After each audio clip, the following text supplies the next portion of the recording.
திருச்சிற்றம்பலம். தென்னாடுடைய சிவனே போற்றி, எந்நாட்டவர்க்கும் இறைவா போற்றி, ஏகம்பத்துரை எந்தாய் போற்றி, பாகம் பெண்ணொரு ஆனாய் போற்றி, அண்ணாமலையம் அண்ணா போற்றி, கண்ணாரமுத கடலே போற்றி, காவாய் கனகத்திரளே போற்றி, கைலை மலையானை போற்றி போற்றி. நமச்சிவாய வாழ்க, நாதன்தாள் வாழ்க. அன்பர்களுக்கு ஆன்ம வணக்கம். நீங்கள் பார்த்து கொண்டிருப்பதும் கேட்டுக்கொண்டிருப்பதும் சிகாரம் சைவ நெறி பாடசாலை என்கிற டெலிகிராம் சேனல் மூலம் ஒவ்வொரு நாளும் அதிகாலை 5:20 மணிக்கு திருநெறிய தமிழோசை எனும் தலைப்பின் கீழ் 12 திருமுறைகள் பாராயணம் செய்து வருகிறோம். அந்த வகையில் தற்பொழுது சிவபெருமானின் பெருங்கருணையினால் திருமூல தேவநாயனார் அருளிய திருமந்திரத்தை சிந்தித்து வருகிறோம். அந்த வகையில் நிகழ்ச்சிக்கு வருகை தந்துள்ள அத்துணை அடியார் பெருமக்களின் பொன்னார் திருவடிகளை மனம் மொழி மெய்களால் வணங்கி நிகழ்ச்சிக்கு வருக வருக என்று வரவேற்கிறோம். நிகழ்ச்சியை துவங்குவதற்கு முன்பாக திருமுறை ஆசிரியர்கள் துதி, திருக்கோவில் அடைதல், திருக்கதவம் திறத்தல், திருப்பள்ளி எழுச்சி ஆகிய பாடல்களை பாடி நிகழ்ச்சியை துவங்குவதை ஒரு வழக்கமாக கொண்டுள்ளோம். அந்த வகையில் நிகழ்ச்சியை வழிநடத்தி சொற்பொழிவாற்ற நமது ஐயா சிவத்திரு மாணிக்க நடராசர் ஐயா அவர்களை அவர்களின் பொன்னா திருவடிகளை மனமொழி மெய்களால் வணங்கி வருக வருக என்று வரவேற்கிறோம். நற்றுணையாவது நமச்சிவாயவே. முதலில் திருமுறை ஆசிரியர்கள் துதி. ஐயா வாங்க. திருச்சிற்றம்பலம். நன்றிங்க சிவபெருமான சிவசிவ. ஊழியர்கோன் வெப்பு ஒழித்த புகழியர்கோன் கடல் போற்றி, ஆழிமிசை கல்மிதப்பில் அணைந்த பிரான் அடி போற்றி, வாழி திரு நாவலூர் வந்தொண்டர் பதம் போற்றி, ஊழிமலி திருவாத ஊர திரு தாள் போற்றி.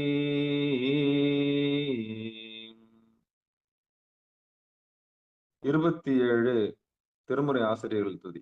திருச்சிற்றம்பலம், தில்லையம்பலம். சரி, படிங்கம்மா, படிங்க. திருச்சிற்றம்பலம், தில்லையம்பலம். தென்னாளுடைய சிவனை போற்றி, நாட்டவர்க்கும் இறைவா போற்றி, அனைத்து அடியார் திருவடிகளையும் வணங்குகிறேன். 12 திருமுறைகளை அருளி அருளாளர்கள் திருஞான சம்பந்தர், வாகீசர், சுந்தரர், திருவாத ஊரர், மற்றை திருமாளிகை தேவர், சேந்தனார், கருவூரர், தெல்லு பூந்துருத்தி நம்பி, வருநான கண்டர், ஆதித்தர், வேணாட்டடிகள், வாய்ந்த திருவாலி அமுதர், மருவு புருடோத்தமர், சேதிராயர், மூலர், மண்ணு திரு ஆலவாயார், ஒரு காரைக்கால் அம்மை, ஐயடிகள், சேரமான், ஒளிர்கீரர், கல்லாடனார், ஒன் கபிலர், பரணர், மெய்வுணர், இளம்பெருமானோடு ஓங்கும் அதிராவடிகளார், திருமேவு பட்டின தடிகளோடு நம்பியாண்டார், நம்பி சேக்கிழாரும், சிவநெறி திருமுறைகள் 12 அருள் செய்த தெய்வீக தன்மையோரே, சிவநெறி திருமுறைகள் 12 அருள் செய்த தெய்வீக தன்மையோரே. திருச்சிற்றம்பலம். நன்றிங்க ஐயா. நன்றி. நன்றிங்கம்மா. திருக்கோவில் அடைதல். வாங்க தேவியம்மா, வாங்கம்மா. நன்றிங்க அம்மா. திருச்சிற்றம்பலம். அடியார் பெருமக்களுக்கு இனிய காலை வணக்கம். இந்த நாள் இனிய நாள் ஆகட்டும். திருக்கோவில் அடைதல். அருள் பெருகும் தனிக்கடலும் உலகுக்கெல்லாம் அன்பு செறி கடலுமாம் எனவும் ஓங்கும். பொருள் சமய முதல் சபையை நெறிதான் பெற்ற புண்ணிய கண்ணிரண்டனவும் புவனம் முய்ய இருகடவுண்டவர் அருளும் உலகம் எல்லாம் ஈன்றால்தான் திருவருளும் எனவும் கூடை. தெருக்கலை நாண கன்றும் அரசும் சென்று செஞ்சடைவானவர் கோவில் சேர்ந்தாரன்றே. திருக்கதவும் திறத்தல். பெருமான் பேரானந்தத்து பிரியாதிருக்க பெற்றீர்காள் அருமால் உற்றை பிள்ளை நீ அம்மா அலங்கி அரற்றாதே. திருமாமணிச்சே திருக்கதவும் திறந்த போது சிவபுரத்து திருமால் அறியா திருப்புயங்கன் திருத்தால் சென்று சேர்வோமே. திருமால் அறியா திருப்புயங்கன் திருத்தால் சென்று சேர்வோமே. நன்றிங்கம்மா. திருப்பள்ளி எழுச்சி. அருணன் இந்திரன் அணுகின நீரில் போய் அகன்றது உதயனின் மலதிருமுகத்தின் கருணையின் சூரியன் எழையள நயன கடிமலர் மலரம அண்ணல்லங்கண்ணாம் திரள் நிறை அறுபதம் முரள்வன இவையோர் திருப்பெரும் துறை ஊரை சிவபெருமானே.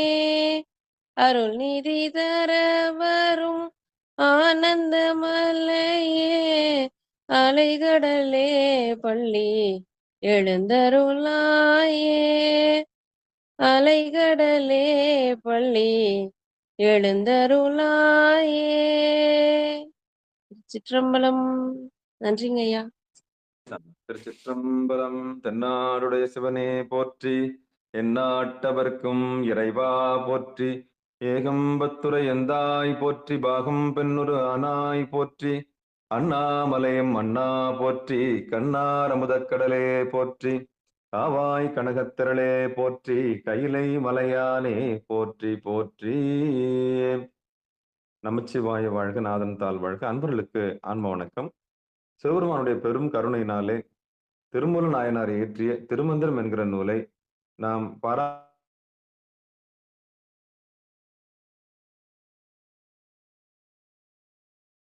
நிகழ்ச்சிக்கு வருகின்ற அத்துணை பேரையும் வருக வருக என்று வரவேற்று அவருடைய பொற்பாதங்களை மனமொழி மேகலாலை வணங்கி நம்மை இந்த செந்நெறியில் ஆட்படுத்திய எல்லாம் வல்ல சிவபெருமானுடைய பொற்பாதங்களையும் மனமொழி மேகலாலை வணங்கி இந்த உடல் பொருள் ஆவியை நமக்கு எல்லாம் நம்முடைய அகையிருளை நீக்கி நம்ம அகையிருளை நீக்கக்கூடிய குருநாதருக்கு நம்முடைய உடல் பொருள் ஆவிகளை சமர்ப்பித்து இந்த நிகழ்ச்சியை துவங்குவோம். திருச்சிற்றம்பலம். எல்லாம் வல்ல இறைவனுக்கு நாம் மீண்டும் ஒரு முறை சரண் செய்து புகுவோம். திருச்சிற்றம்பலம்.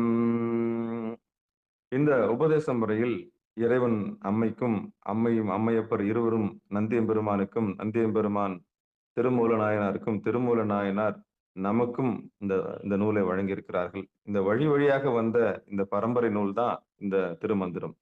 இது கைலாய பரம்பரைன்னு கூட சொல்லலாம். எப்படின்னா சாமியிலிருந்து வரக்கூடிய எல்லாமே கைலாய பரம்பரை. ஒரு உபதேசம்னா உபன்னா அருகாமையில், தேசம்னா நாடு, நம்முடைய நாடு, அந்த நாடுன்னா வீடு, அந்த நாட்டுக்குள்ளதான் வீடு இருக்கு, அந்த வீடு தான் நம்முடைய நெற்றி. அப்போ உபன்னா அருகாமையில், அப்போ நமக்கு அருகாமையில் இருக்கிறது நெற்றி, அதுக்கு தேசம்ன்றது நம்முடைய நெற்றி புருவ நடுவு செல்றதுதான் தேசம், உபதேசம் சொல்லுவாங்க. அது உபதேசம் பெற்றவர்கள் எல்லாருமே அருகாமையில சென்றவர்கள். யாருக்கு அருகாமையில? இறைவனுக்கு அருகாமையில் சென்றவர்கள். அப்போ முதல் உபதேசம் பெற்றது யாரு? அம்பாள் பெறாங்க. ஏன்னா அம்பாளுடைய சந்தேகத்தை தீர்த்து வச்சது யாரு? சாமி. இப்போ அம்பாளுடைய சந்தேகத்தை தீர்த்து வச்சோன்னா அடுத்து சுமக்கிறது யாரு? நந்தியம்பெருமான். நந்தியம்பெருமானுடைய சந்தேகத்தை தீர்த்து வச்சது யாரு? சாமி. ரெண்டு பேரும், அம்மையப்பர் ரெண்டு பேரும் அந்த விளக்கத்தை கொடுத்து அவருக்கு உபதேசம் கொடுக்கணும். நந்தியம்பெருமானுடைய சந்தேகத்தை தீர்த்த உடனே அடுத்து இப்படி உபதேசம் தொடர்ந்து வந்துகிட்டே இருக்குது. இப்படி யாரெல்லாம் நந்தி அருளாலே நந்தி அணுகுனாங்களோ அவங்க எல்லாருமே சிவபெருமானுடைய கருணைக்கு ஆளானாங்க. நந்தி வேற சிவபெருமான் இல்லைன்னு அப்படின்னு சொல்லிட்டு ஒரு பெரிய உண்மையை நம்ம பார்க்கிறோம். அப்ப சனகாதி முனிவர்களுக்கு வழி வழியா கொடுக்கப்படுகிறது இந்த உபதேசம். ஏன் உபதேசம் கொடுக்கணும்? இல்லைன்னா உலக இயற்கை தெரியாது. உலக இயற்கை தெரியாது. சரி, இந்த உலக இயற்கை தெரியாதுன்றது காரணத்துக்காக தெரியாமலே போயிடும். ஏன் வாழ்ந்தோம், எதுக்கு வந்தோம், எதுக்கு பிறந்தோம் தெரியாமலே போயிடும். படைச்சனுடைய மூலம் என்னன்னு தெரியாமலே போயிடும் இல்லையா? அதுக்கு தான் உபதேசம்னு ஒண்ணு வச்சாங்க. அதுக்கு தீட்சைன்னு இன்னைக்கு சொல்றாங்க. அது தீட்சைன்னு சொல்லப்படுது. ஆமா. அப்ப சமய தீட்சை, விசேட தீட்சை, சிவ தீட்சை, அப்புறம் நிர்வாண தீட்சை, அப்புறம் நிர்வாண தீட்சைக்கு அப்புறம் ஒண்ணுமே இல்லை. இரண்டரை கலக்கிறது. அத்வைதம்னு சொல்றாங்க. இரண்டரை கலது. நீ வேற அது வேற இல்ல. நீ அதுவாகவே இருக்கிறாய். நீ அதுவாகவே இருக்கிறாய். அப்ப நீ அதுவாகவே இருக்கிறாய்ன்னு சொன்னா இடையில என்னென்ன இருந்தது அதெல்லாம் போயிடணும். இடையில என்னென்ன வந்தது? நான் என்ற நினைப்பு வந்தது. இதான் முதல்ல மூல கர்மா. மூல மூல கண்மா இதுதான். அது மூல இதான் மூல மலம் இதுதான். மலங்கள்லயே மூத்தது இந்த ஆணவம் தான். அதுதான் மண்ணு சுமந்து வருது. அப்ப அந்த மூலம் அது போனா அதுக்கு ஒட்டின்னு வந்துக்குது என்னது? ஒவ்வொரு கண்மம் ஒவ்வொரு ஆணவம்னு ஒண்ணு இருந்தா கண்மம் கூட இருக்கும்.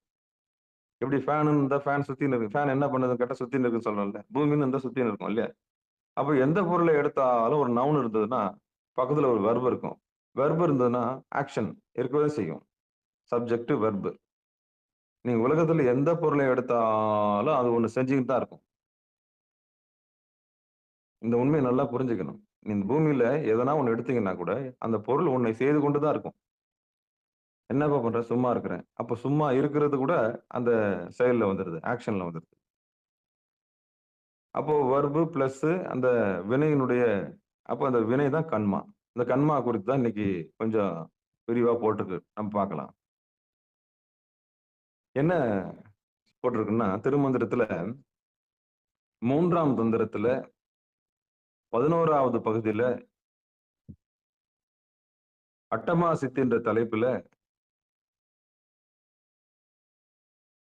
இந்த அட்டாங்க யோகத்தினுடைய முடிவை பார்த்துட்டு வரும். இதை பாக்குறவங்களுக்கு பாட்டு கேட்ட உடனே ஆமா இதெல்லாம் இருக்குதா அப்படின்னு சொல்லிட்டு உடனே பயந்துக்கு வந்து எட்ட ஓடிட்டு கூடாது.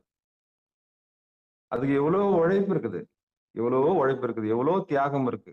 ஒண்ணுத்த இழந்தா தான் ஒண்ணுத்த பெற முடியும். ஒண்ணுத்த இழந்தாதான் ஒண்ணுத்த பெற முடியும். நம்ம வாழ்க்கையில நிறைய தியாக செலவுகள் இருந்துக்கிறாங்க. எப்படி தியாகம் பண்ணிருப்பாங்க? நிலையானது எது, நிலையில்லாதது எது? நிலையில்லாத தேடி நம்ம ஏன் வீணா ஓடுவானே? கடைசியில செத்துட்டான்னு கூட சொல்ல போறாங்க. மண்ணை நோக்கி போனோம் மண்ணால போயிட்டான். பெண்ணை நோக்கி போனோம் பெண்ணாவே போயிட்டான். பொண்ணை நோக்கி போனோம் பொண்ணாவே போயிட்டான். அப்ப எதை நோக்கி இந்த உயிர் பயணிச்சதோ அதை நோக்கி அது போயிடுச்சு. அவ்வளவுதான். அது மேலேயே போயிடுச்சு உயிர். அப்போ உயிர் ஆற்றல இறைவனை நோக்கி நம்ம வைக்கல, திருப்பல, திசை திருப்பல. அதான் அறியாமை. அப்ப இந்த உலக இயற்கை தெரியாம போயிடும் சொன்னேன்ல. அப்போ உபதேசம் எதுக்குன்னா, ஏன் வந்தோம், எதுக்கு வந்தோம், என்னத்துக்கு வந்தோம், பிறவி பெரும்பயன் என்னன்னு தெரியாமலேயே மனசை சொத்து மேல வச்சிடுறது.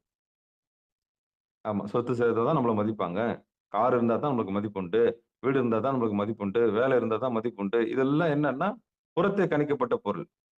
புறத்தை இந்த சமூகம் வடிவமைச்சிருக்குது. இந்த சமூகம் இல்லைன்னு நம்மள வாழ விடாது அப்படின்ற மாதிரி நம்ம ஒரு வடிவமைப்பு கட்டமைக்க போயிட்டோம். ஆனா இது இல்லாம வாழலாம். எப்படி வாழலாம்னா என்னன்னா நம்மள அந்த உலகம் ஏத்துக்காது.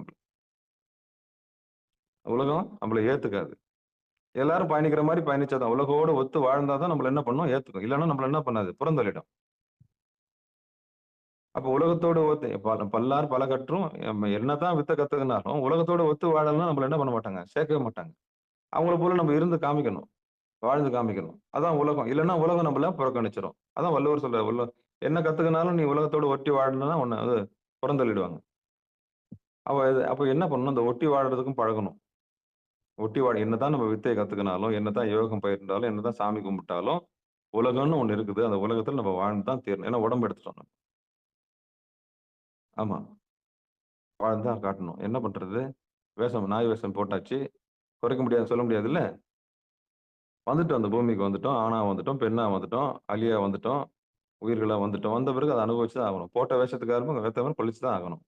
அதுல இருந்து மாற்று கருதும் கிடையாது. அதுல இருந்து மாற்று கருத்தும் கிடையாது. யாரையும் நொந்துக்கவும் முடியாது. நம்ம ஏன் பொண்ணா பிறந்தோம், நம்மளுக்கு மட்டும் தான் அப்படி இருக்கணும் அப்படின்னு நினைக்க கூடாது. நம்ம ஏன் ஆணா பிறந்தோம் அப்படியே நினைக்க கூடாது. வந்துட்டோம், பூமிக்கு வந்துட்டோம். அப்ப வந்ததை கொண்டாடணும். எப்படி கொண்டாடணும்? வந்துட்டோம். ஏன்னா நம்மள மாதிரி கண்ணு இன்னொருத்தருக்கு இல்ல. நம்மள மாதிரி மூஞ்சி இன்னொருத்தருக்கு இல்ல. நம்மள மாதிரி கைரேகை இன்னொருத்தருக்கு இல்ல. நம்மள மாதிரி முடி இன்னொருத்தருக்கு இல்ல. நம்மளுடைய தேகம் மாதிரி இன்னொருத்தருக்கு இல்ல. அப்போ நீங்க ஒரு தனி பீஸ். நீ அதுவாகவே இருக்கிறாய். நீ உலகத்துல கொண்டாடக்கூடிய ஒரு பொருள் நீ. உன்னை ஆனந்தமா ஏன்னா ஆனந்தத்துக்கு தான் நம்ம பொறந்திருக்கிறோம். யாருமே துக்கத்துக்கு வரல. அப்பா, அம்மாவும் மிகப்பெரிய உன்னதமான உச்சபட்ச இன்பத்துல இருக்கும்போது நம்ம கருத்தரிக்கப்பட்டிருக்குது. அப்படி இருந்து பொறந்த உடனே அழுது நம்ம என்ன பண்றோம்? என்னைக்கு அழுதமோ இன்னைக்கு வரலும் அழுதுன்னு தான் இருக்கிறோம். அப்போ குருநாதருடைய அருளால அந்த உச்சபட்ச இன்பத்தை எப்படி உள்ளுக்குள்ள அடையறன்ற ரகசியம் தெரிஞ்ச பிறகுதான் நமக்கு விடுதலை கிடைக்குது. ஆணவத்திலிருந்து விடுதலை, கன்மத்திலிருந்து விடுதலை, அப்புறம் மயக்கத்திலிருந்து விடுதலை. இந்த விடுதலை கிடைச்ச பிறகு நமக்கு தன்னறிவு கிடைக்குது. தன்னறிவுன்றது பசு அறிவு. பசு அறிவு கிடைச்ச பிறகு நமக்கு பிரசன்ட் டென்ஸுக்கு வரும். இதுக்கு முன்னாடி மயக்கத்துல இருந்தோம் இல்லையா? அப்ப தன்னறிவு பெற்ற பிறகு தனக்கு ஒரு தலைவன் இருக்கிறான்னு அறிவு கிடைச்ச பிறகு நம்ம ஏகாந்தமா இருக்கிறோம்.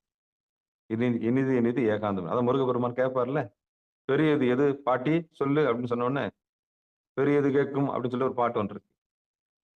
அப்ப இனியதுன்னு கேட்கும். இனிது இனிது ஏகாந்தம் இனிதன்னும்.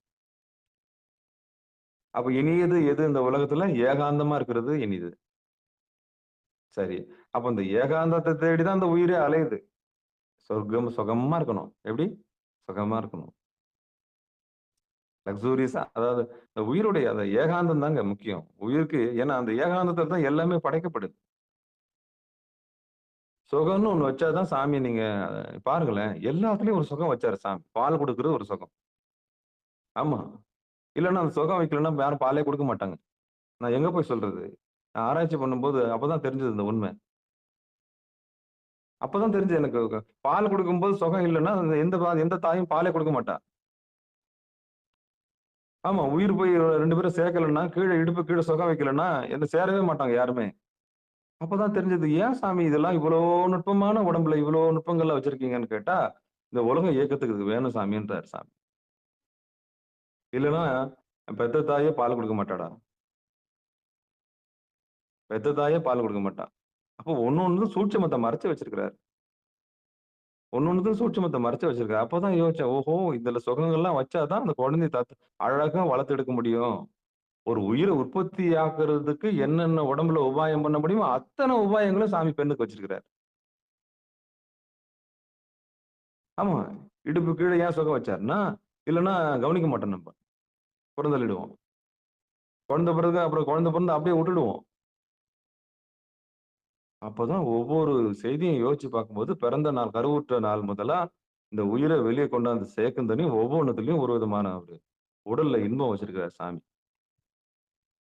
இணையறதுக்கு இன்பம், வளர்த்தெடுக்கிறதுக்கு இன்பம், பால் குடுக்கறதுல இன்பம். ஏதோ ஒண்ணு ஒலிக்க வச்சு உடம்புல அதுக்கப்புறம் வளர்த்து எடுத்து முடிஞ்சுதுடா அப்பா! இல்லன்னா இந்த பக்கம் நம்ம போவே மாட்டோம். பால் குடுக்குறதே ரொம்ப ஒரு டார்ச்சரா இருக்குதுன்னு சொன்னா, யாரும் பால் குடுப்பாங்களா? குடுக்கவே மாட்டாங்க. அதான் அந்த ரகசியம். சிவபெருமான். அப்போ இந்த உடம்புக்குள்ள பல ரகசியங்கள ஒளிக்க வச்சிருக்காரு சாமி. அதுதான் இப்ப நம்ம பார்க்க போறோம். இப்ப திருமந்திரத்துல இந்த அட்டமாசித்தின்ற தலைப்புல 5வது பாடல் நம்ம சிந்திக்க இருக்கிறோம். சிவபெருமான் சிவசிவா திருச்சிற்றம்பலம், தில்லையம்பலம். 20,700 வேதம் மருவிய கண்மமாம் மாபந்த யோகம் 20,700 வேதம் மருவிய கண்மமாம் மாபந்த யோகம்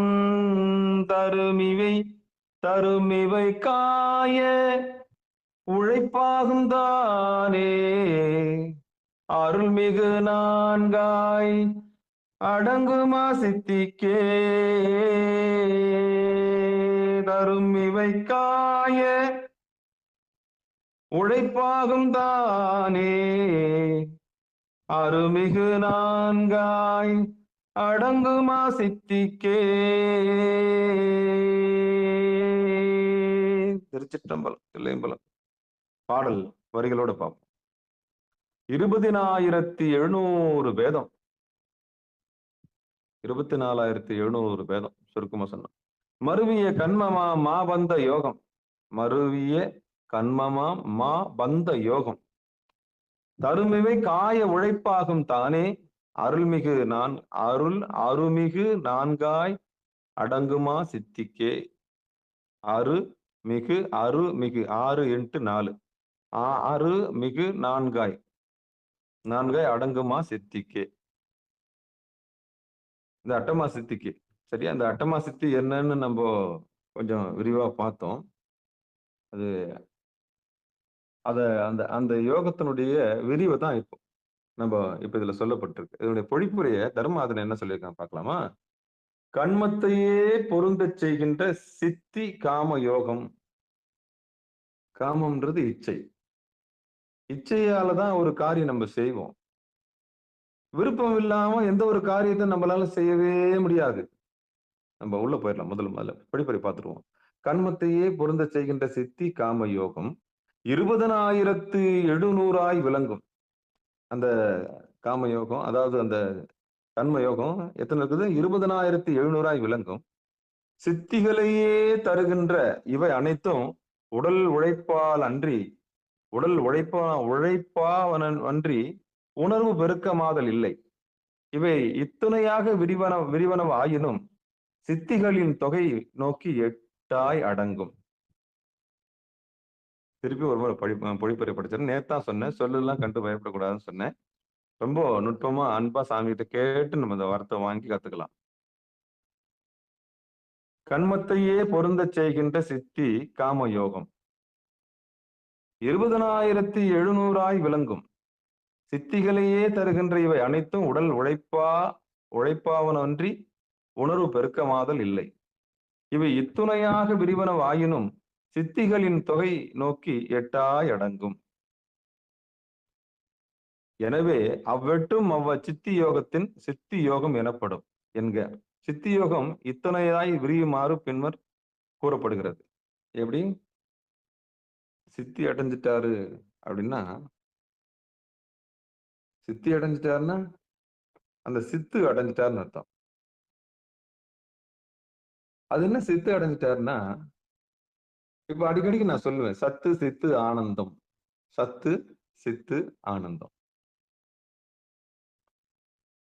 சத்துனா என்ன அப்படின்னு நம்ம நிறைய பார்த்தோம். செத்து போயிட்டாங்க அப்படின்னு சொல்லிட்டாங்க. செத்துட்டாங்க. அந்த சத்து தான் மருவி செத்து ஆகி போச்சு. சத்து இல்லைங்க உடம்புல. கை கால்லாம் உதறுதுங்க. ஐயா உதறுதுங்க ஐயா, கை கால்லாம் உதறுது. சத்து இல்லை. என்ன இல்லைன்றாங்க? சத்து இல்லைன்றாங்க. சத்து இல்லைன்னா என்ன ஆகுது? கை கால்லாம் நடுங்குது. அப்ப நம்ம சத்தா இருக்கணும், என்ன பண்ணணும்? நல்ல திடகாத்திரமான ஆரோக்கியமான. அப்ப உயிர் வாழ்த்துக்கு என்ன வேணும்? உணவு வேணும். அப்ப நம்மளை ரட்சிக்கிற பொருள் என்னது? அன்னம். அன்னம் பாலிப்பு தில்லை சிற்றம்பலம், உன்னம் பாலிக்கும் மேலும் இப்பூமிசை, என் அன்பு ஆலிக்குமாறு கண்டின்புற இன்னும் பாலிக்குமோ இப்பிறவி. அப்ப நம்மளை ரட்சிக்க வர பொருள் எது? அன்னம். அப்ப அந்த அன்னத்தை நம்ம வணங்கணுமா வேணாவா? வேணும். அப்ப சாமி என்ன சொல்றாங்க ஆனந்த பரமஹம்சர்? எந்த உணவு சாப்பிட்டாலும் அது மேல இருக்கட்டும், நீ கீழே இரு. நீ எந்த உணவு சாப்பிட்டாலும் அது மேல இருக்கணும், நீ கீழே இருக்கணும். அது என்னங்க? ஆமா, உனக்கு காப்பாத்த வருது இல்ல, உனக்கு நடமாட வைக்குது இல்ல, அந்த உணவு தான் உமிழ்நீரா மாறுது. அந்த உணவு தான் ரத்தமா மாறுது. அந்த உணவு தான் சுக்கிலமா மாறுது. அந்த உணவு தான் மஜ்ஜையில போய் சேருது. அந்த உணவு தான் நீ நிக்கிறதுக்கும் நடக்கிறதுக்கும் பேசுறதுக்கும் எல்லாத்துக்கும் காரணமா இருக்கு. அந்த உணவு தான் உயிரை ரட்சிக்குது. ஆக மொத்தம் அதனால தான் அன்னத்தை நம்ம வணங்கணும். அப்போ நம்ம சத்தா இருக்கணும்னா, நம்ம உயிரோட இருக்கணும்னா என்ன வேணும்? உயிரான உணவு வேணும். அதான் சத்தான உணவு வேணும். சத்தான உணவுன்னா என்ன? உயிருள்ள போஷாக்குள்ள உணவு. சரி, இப்ப நம்ம பேதம் பிரிக்க வேண்டாம். அசைவம் சைவம், எது சத்தான உணவு, எது உயிருள்ள உணவு, எது உயிரற்ற உணவு? சத்துனா உயிர்னு சொல்லிட்டேன். சத்துனா உயிர்னு சொல்லிட்டேன். உயிருள்ள உணவு தான் நம்ம சாப்பிடணும். அப்ப உயிருள்ள உணவுனா எந்த உணவு? அசைவமா சைவமா? அப்போ இதுல பாகுபடுத்தி வாழ்ந்து காமிச்ச பெரியவங்க என்ன பண்ணாங்க? இன்னொருத்த ஹட் பண்ணக்கூடாது. உயிர்களை அதாவது எது வெட்டினா தழைக்குமோ, எது வச்சா முளைக்குமோ, அதெல்லாம் நம்ம தாவர உணவுலாம் எடுத்துக்கலாம். எது வெட்டினா திருப்பியும் வராதோ? இப்போ ஒரு ஆடு, மாடு, கோழி எல்லா உயிரையும் சாப்பிட்டு பார்த்துருப்பாங்க இல்லையா? அதெல்லாம் 2வது வராது. போனா போனது தான் உயிரு. அப்ப அந்த வினைய நம்ம சுமக்க வேண்டாம். நம்ம என்ன பண்ணுவோம், முதல்ல நம்மளுக்கு கோரப்பல்லு தான் இருந்தது. கோரப்பல்லுனா ஒரு மாரி சிங்கப்பல்லு மாரி இருக்கும். அது எதுக்குன்னா, மாமிசத்த கடிச்சு இழுக்கிறதுக்கு. ஆனா அப்படி இல்ல. நம்ம அதுக்கு டிசைன் பண்ணல. நம்முடைய பற்களின் வடிவமே அதுக்கு டிசைன் ஆகல. அப்படி டிசைன் ஆகுறதுன்னா, ஒரு பக்கம் நல்லா இந்த நாய்க்கு, அப்புறம் இந்த சிங்கத்துக்கு, புலிக்கெல்லாம் சைடுல 2 பல்லு இருக்கும். மாமிசத்த புடிச்சு இழுக்கிறதுக்கு. ஆனா நமக்கு இல்ல அது. அது இல்லாதனால நம்ம அந்த வகையை சார்ந்தவங்க இல்ல. எந்த வகையை மிருக வகையத்தை சார்ந்தவங்க இல்ல. அப்ப யாருக்கு இந்த மாமிசம்லாம்? அந்த கோரப்பல்லு உள்ளவங்களுக்கு. கோரப்பல்லு எப்படி இருக்கும்? ரொம்ப ஒரு மாரி அகோரமா இருக்கும். சிங்கத்துக்கு பார்த்தீங்கன்னா தெரியும். சைடுல 2 பக்கம் இழுத்துன்னு இருக்கும். இந்த பக்கம் இருக்கும். அதே மாரி கீழயும் 2 பல்லு கொஞ்சம் அப்படி இருக்கும். அது எதுக்குன்னா, மாமிசத்த புடிச்சு வலிக்கிறதுக்கு. ஏன்னா அதுக்கு உணவே மாமிசம். அப்ப அந்த பல்ல வச்சு நம்ம முடிவு பண்ணிக்கலாம். நம்ம டிசைன் எதுக்கு பண்ணியிருக்கிறோம்? நம்ம பல்லு அப்படி இல்ல. நம்ம பல்லு அப்படி இல்ல. நம்ம அதுக்காக படவும் இல்ல. நம்ம அதுக்காக படைக்கப்படவும் இல்ல. அப்ப நம்ம பல்ல வச்சு நம்ம முடிவு பண்ணிக்கலாம். நம்ம வந்து மிருகம் நமக்கு மச்ச மாமிசம் எது தேவையா? நம்ம புடிச்சு, அடிச்சு தின்னு அப்படி தின்ற ஆளா நம்ம இல்ல. நமக்கு இந்த பழம் ஏறுனா பழம், இறங்குனா காய். நம்ம பச்சையா தானே சாப்பிட்டுட்டு இருந்தோம். நெருப்பு கண்டுபிடிச்ச பிறகு தானே உணவு சுட சுட்டு சுட சுட சுட சுட்டு சாப்பிட்டோம். அப்போ நம்முடைய டிசைன் வந்து எதுக்கு வடிவமைக்கப்பட்டிருக்குன்னா, வெஜிடேரியனுக்கு தான் வடிவமைக்கப்பட்டிருக்கு. நமக்காக தான் படைக்கப்பட்டது. நமக்காக தான் படைக்கப்பட்டது. அதுக்குன்னு எல்லாத்தையும் நம்ம சாப்பிடக்கூடாது. சாத்வீகமான உணவு. அப்போ சத்தான பொருள சாப்பிடுன்னு சொன்னா என்ன அர்த்தம்? உயிரோட்டம் உள்ள போஷாக்கான உணவு சாப்பிடணும். சத்து போனது சாப்பிடக்கூடாது. அது என்ன சத்து போனது? செத்து போன உயிர சாப்பிடக்கூடாது. பொணம். சத்து போன பொருள சாப்பிடக்கூடாது. உயிர் போயிடுச்சுன்னா அது பொணம். நான் கேட்கிறேன். ஒரு துக்க வீட்டுக்கு போறீங்க. அங்க சாப்பிட தோணுது நம்மளுக்கு. அது எடுக்கும் தனியும் பசி வேணாங்க எனக்கு பசி எடுக்கலங்க. ஏதோ தண்ணி மட்டும் ஏதோ கூல் ட்ரிங்க்ஸ் மட்டும் எனக்கு பசி ஐயோ வேணாங்க. அந்த துக்கம் வந்து ஏழை வீட்ல இருக்கும்போது நம்மள சாப்பிட தோணுது? சாப்பிட தோணவே தோணாது. ஏதோ ஒரு துக்கம் நடந்துருச்சு. சாப்பிடுவீங்களா? அப்போ அது மட்டும் எப்படி? அதே மாரி தான். அதுவும் பிணம் தான். அப்போ அந்த பிணம் வீட்டுக்கு வந்த பிறகு நம்ம எப்படி பண்ண முடியும்? ஆடு செத்தாலும் பிணம் தான். மாடு செத்தாலும் பிணம் தான். கோழி செத்தாலும் பிணம் தான். கொக்கு செத்தாலும் பிணம் தான். மீன் செத்தாலும் பிணம் தான். ஆனா மீன் செத்தா கருவாடு, நீ செத்தா வெறுங்கூடுன்னு வேற சொல்லியிருக்காங்க. அப்போ எது செத்தாலும் பிணம் தான். சரி அந்த பிணம் வீட்டுக்கு வந்துருச்சு. என்ன பண்ணுவீங்க? அவ்வளவுதான். துக்க வீடு தான். துக்க வீடு தான். எதுவும் சாப்பிட முடியாது. பாடி எடுக்கும் எதுவும் சாப்பிட கேட்கலையேப்பா சிவா. சிவா, சொல்லுங்க ஐயா. சொல்லுங்க சாமி. சிவா கேட்கலப்பா. ஐயா ஒரு முறை வெளியே போயிட்டு வாங்க.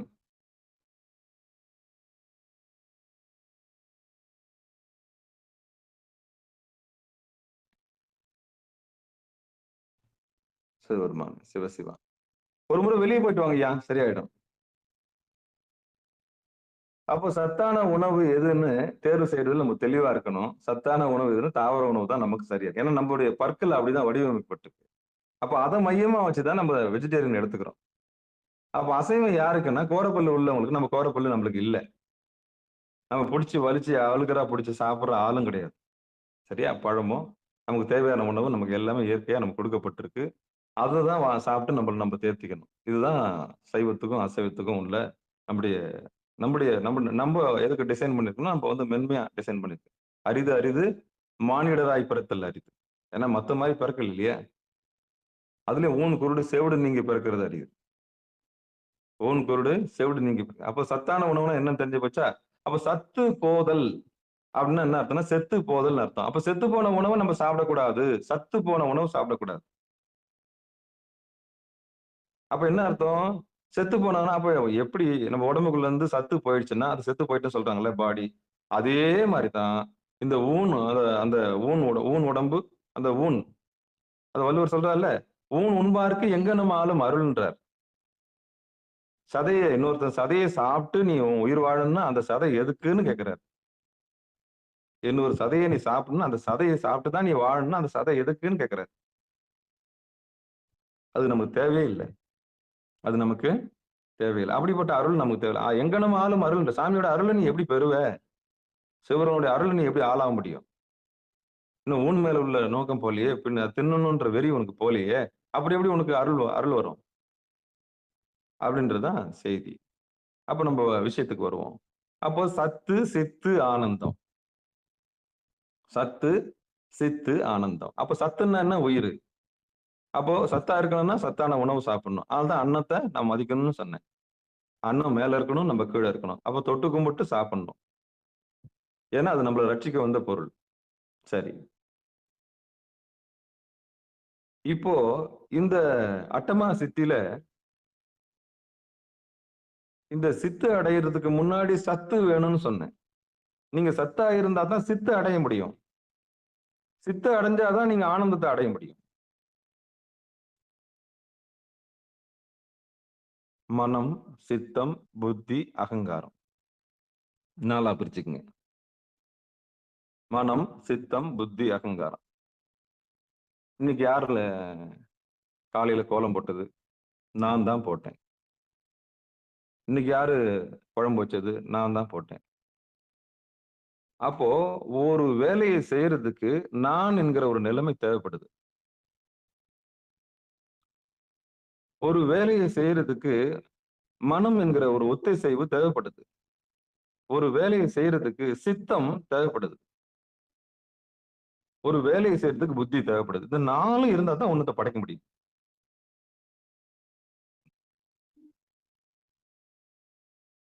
எப்படி?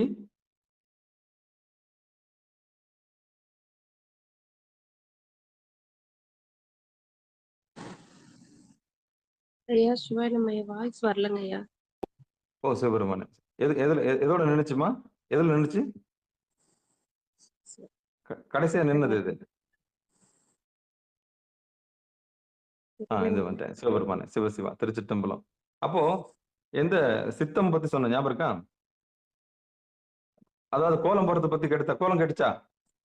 ஆமாங்க ஐயா. எஸ். அப்போ ஒரு கோலம் யார் போட்டதுன்னா நான் போட்டேன்னு சொல்றாங்க. ஒரு குழம்பு யார் வச்சதுன்னா நான் வச்சேன்னு சொல்றாங்க. அப்போ ஒரு காரியத்தை ஆற்றுவதற்கு 4 பேருடைய துணை தேவைப்படுது. அது என்னது? மனம், சித்தம், புத்தி, அகங்காரம். மனம் வைக்கலன்னா ஒரு செயலை செய்ய முடியாது.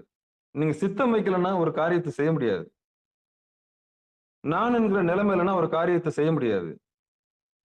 மனம், சித்தம், புத்தி, அகங்காரம். புத்தி இல்லைன்னா ஒரு காரியத்தை செய்ய முடியாது. நான்ன்றது அகங்காரம். அப்போ ஒரு காரியத்தை செய்யறதுக்கே இந்த 4 பேர் தேவைப்பட்டான். அதான் நான்முகம். அப்போ ஒரு காரியத்தை படைப்பதற்கு யார் வேணும்னா படைப்பு கடவுளான அந்த நான்முகம் இல்லைன்னா பண்ண முடியாது. அப்போ இதுல மூத்தது எதுனா சித்தம். மனம், சித்தம், புத்தி, அகங்காரம் அப்படின்ற மனம் முன்னாடி வந்துருது. ஆனா மனம் வந்து தாங்குது, இல்லைன்னு சொல்லல. சித்தம்னு உண்டானா தான் நம்ம செயல்பாட்டுக்கு வரும். அப்போ ஒரு சித்தம் ஒண்ணு வந்துருச்சு. என்ன சித்தம் வந்துருச்சுன்னா, பிரதோஷத்துக்கு நான் 2000 ரூபாய் செலவு பண்ணி அன்னதானம் பண்ண போறேன்னு ஒரு சித்தத்தை நீ ரெடி பண்ணிட்டீங்க. இந்த முறை ஒரு 150 பேருக்கு 200 பேருக்கு சாப்பாடு போடணும்னு முடிவு பண்ணிட்டீங்க. சித்தம் உண்டாயிடுச்சு. சித்தம் உண்டானால் நிச்சயம் நடக்கும். சித்தம் உண்டாயிடுச்சு. அப்போ மனம் சொல்லுது, சரி இந்த முறை ஒரு 2000 ரூபாய் சேர்த்துருவோம். அவர் புத்தி சொல்லுது, எங்க போவ 2000த்துக்கு அப்படின்னு கேட்கும். பாருங்களேன், நமக்குள்ள ஒரு நடக்கிற கூத்து பாருங்க. இப்போ வர பிரதோஷத்துக்கு அன்னதானம் பண்ணணும் முடிவு பண்ணிட்டீங்க. ஒரு சித்தம் உங்களுக்கு வந்துச்சு. இந்த முறை நம்ம அன்னதானம் பண்ணணும் அப்படின்னு ஒரு சித்தம் வந்து உண்டாகுது. சாமி அந்த சித்தை காமிக்கிறார். பெருமான் வந்து உங்களுக்கு உணர்த்துறாரு.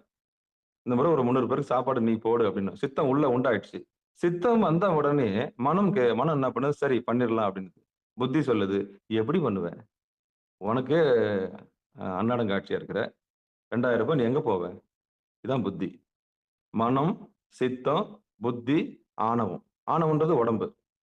அப்போ உடம்பு செய்யறதுக்கு தயாரா இருக்கும். நீங்க என்ன எஜமா நீங்க சொல்றது நான் சொல்றேன். அப்போ மனசு கிட்ட சொல்லும். அப்போ மனசு, உடம்புக்கு எஜமா யாரு? மனசு. மனசுக்கு மந்திரி யாரு? சித்தம். மனசு யாருக்கிட்ட கேட்கும்? சித்தத்துக்கிட்ட கேட்கும். இப்ப மந்திரி யாரு? புத்தி. இப்போ உள்ளுக்குள்ள இந்த போராட்டம் நடந்துகிட்டே இருக்கும். ஒரு காரியம் பண்றதுக்கு ஒண்ணும் இல்ல, அன்னதானம் பண்றதுக்கு இந்த முறை ஒரு 2000 ரூபாய் தேவைப்படுது. சித்தம் உள்ள வந்துருச்சு, அன்னதானம் இந்த வாட்டி நான் தான் பண்ண போறேன்னு. அப்போ மனம் சொல்லுது, சரி பண்ணலாம் அப்படின்னு சொல்லுது. சித்தம் சொல்லுது, சித்தம் உள்ள வந்துருச்சு, அன்னதானம் பண்ணணுன்ற சித்தம் உள்ள வந்துருச்சு. அப்போ மனம் ஆமோதிச்சிருச்சு. ஆனா புத்தி கேள்வி கேட்குது, எப்படி பண்ணுவேன்? இந்த மாசம் உனக்கே டியூ கட்டணும், அதை பண்ணணும், இதை பண்ணணும். நீ எப்படி உன் லட்சணம் உனக்கு தெரியாதா அப்படின்னு புத்தி சொல்லுது.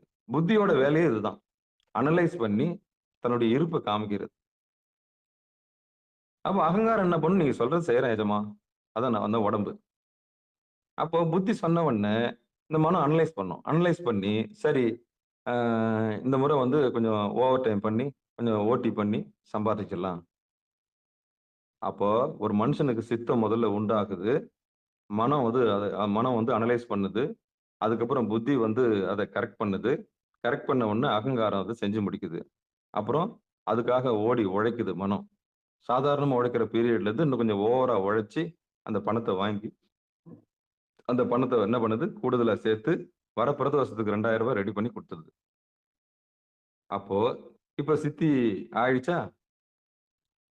ஒரு சித்தம் வந்தது, அன்னதானம் பண்ணணும்ன்ற ஒரு சித்தம் வந்துச்சு. அந்த சித்தத்தை திட சித்தமா மாத்திக்கிச்சு மனசு. அதுலயே உறுதிப்பாடா இருந்தது. ஆமா, நம்ம எல்லாம் எங்க பண்றது, பாத்துக்கலாம், காசு வரும்போது பாத்துக்கலாம் அப்படின்னு தூக்கி விட்டுருச்சுன்னா அது சித்தத்தோடயே அது செத்து போச்சு. அப்ப உள்ள வந்து அந்த எண்ணம் சாமி உணர்த்துறாரு, அடியார்கள்லாம் உணர்த்துறாங்க உள்ள. இந்த முறை பாவம், இந்த முறை 2000 ரூபாய் அன்னதானம் பண்ணது நம்ம ஏத்துக்கலாம், நம்ம பண்ணலாம், எல்லாரும் கையில நம்ம கையால சாப்பாடு போடலாம் அப்படின்னு ஒரு சித்தம் உண்டாச்சு. சித்தம் உண்டான கையோடயே புத்தி வந்து தடுத்துரும். ஆமா, உன் லட்சணம் உனக்கு தெரியாதா? டியூ கட்டணுமே, கார் டியூ, அந்த டியூ, இந்த டியூ, ஏகப்பட்ட டியூ இருக்குது. நீ ஒத்த பைசா உன்னால தர முடியுமா? இருக்கிற வேலையை பாரு அப்படின்னு சொல்லு. அப்படி புத்தி வந்து சொன்ன உடனே மனம் ஆமா ஆமா, அதெல்லாம் ஒண்ணு வேலைக்கு ஆகுது. வந்தோமா, சாப்பிட்டோமா, வேலையை பார்த்தோமா, போனோமா அப்படின்னு அப்போ போயிடும். இது வந்து வந்த சித்தம் அப்படியே போயிடும். நம்ம எல்லாம் அந்த மாதிரி கேஸ் தான். உள்ள நல்ல எண்ணம் வரும், நல்ல சித்தம் வரும், ஆனா செயல்படுத்த முடியாது. அப்போ சித்தத்தை செயல்படுத்தக்கூடிய ஆற்றல் படைப்புக்கு மூலம். அப்போ எது மூலமா இருக்குன்னா சித்தம் தான் மூலமா இருக்கு.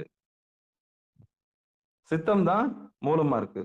அப்ப இந்த சித்தத்தை செஞ்சு முடிக்கணும்னா உடம்புல சத்து இருக்கணும், தெம்பு இருக்கணும், உயிர் இருக்கணும். உடம்புல உயிர்னு ஒண்ணு இருந்தா தான் இந்த சித்தத்தை செயல்படுத்த முடியும். அப்போ அன்னதானம் பண்ணணும்னு சங்கல்பம் பண்ணியாச்சு. அப்போ இந்த முறை 2000 ரூபாய் ஆகும்னு ஆயிடுச்சு. அப்ப கூடுதலா நம்ம உழைச்சாகணும்னு ஆயிப்போச்சு.